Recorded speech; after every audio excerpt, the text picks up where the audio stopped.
तर आम्ही कोलकात्यात राहतो हे तर तुम्हाला माहितीच आहे, पण आज ना आम्ही आमच्या एका गिरायकाच्या घरी जाणार होतो बरं का. त्याच्यासाठी सकाळी लवकर तयार व्हायचं चाललं होतं.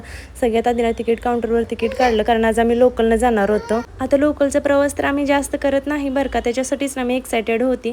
कारण अबीर झाल्यानंतर ना ट्रेनचा प्रवास पूर्ण बंद केला आहे, कारण तो जास्त कडकड करतोय. आणि नंतर ना माझं रिॲक्शन काही त्रास होतं, कारण नंतर उभा राहायला लागलं, जागाच नव्हती बसायला. आणि त्या दोघांना म्हणलं तुम्ही खालीच बसा बरं का. आणि अबीरचं काही कडकड करायचं चालू होतं बरं का. आता मला भारी तर वाटत होतं, पण उभा राहायचं होतं, त्याच्यामुळे ना थोडासा मूड ऑफ झाला होता. पण वातावरण बघून नंतर मूड छान झाला बरं का. आणि नंतर तिथं उतरलो होतो.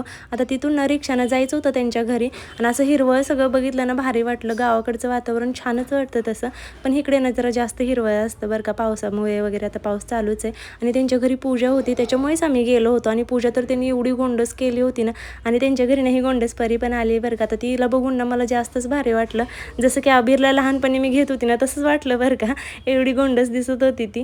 नंतर जेवण वगैरे केलं, कारण प्रसाद घ्यायचा होता. अबीर तर खूपच जास्त खुश होता बरं का. आता इथून असं बाहेरच्या वातावरणात निघलं, मुलांना तर छान वाटतंच. खूप जास्त एन्जॉय केलं, पण कडकड पण तेवढाच करत होता. असो, आता कोंडलेल्या एवढ्या घरातून बाहेर निघल्यावर कडकड तर करणार. आणि अबीरचा बड्डे उद्या आहे बरं का, त्याच्यामुळे अबीरला सगळ्यांनी विश करा.